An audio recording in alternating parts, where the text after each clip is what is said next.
L'industrie cinématographique nigériane, également connue sous le nom de Nollywood, produit environ 50 films par semaine, juste derrière Bollywood en Inde, plus qu'Hollywood aux États-Unis. Mais Nollywood fait aujourd'hui l'objet de critiques de la part de certains parlementaires qui l'accusent d'encourager les assassinats rituels dans le pays à travers ses productions vendues sur le marché et diffusées sur les chaînes de télévision. Ce producteur rejette ces accusations.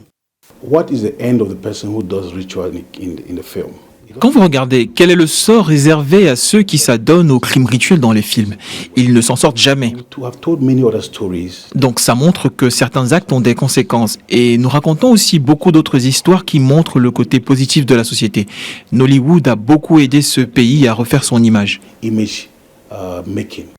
Le Parlement nigérien a décidé de décréter une urgence nationale sur les meurtres rituels, un défi auquel les autorités fédérales sont confrontées ces derniers temps.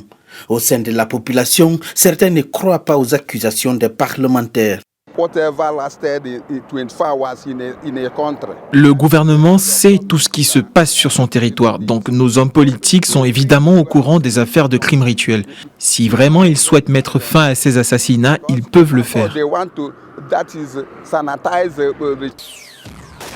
Le meurtre rituel est souvent un thème prédominant dans la plupart des films de Nollywood. D'autres estiment que la commission de censure doit jouer son rôle. J'ai beaucoup d'enfants qui reproduisent ce qu'ils voient dans les films. Ils veulent imiter les acteurs, donc j'aimerais que la Commission nationale de censure soit extrêmement vigilante avant et après la production d'un film.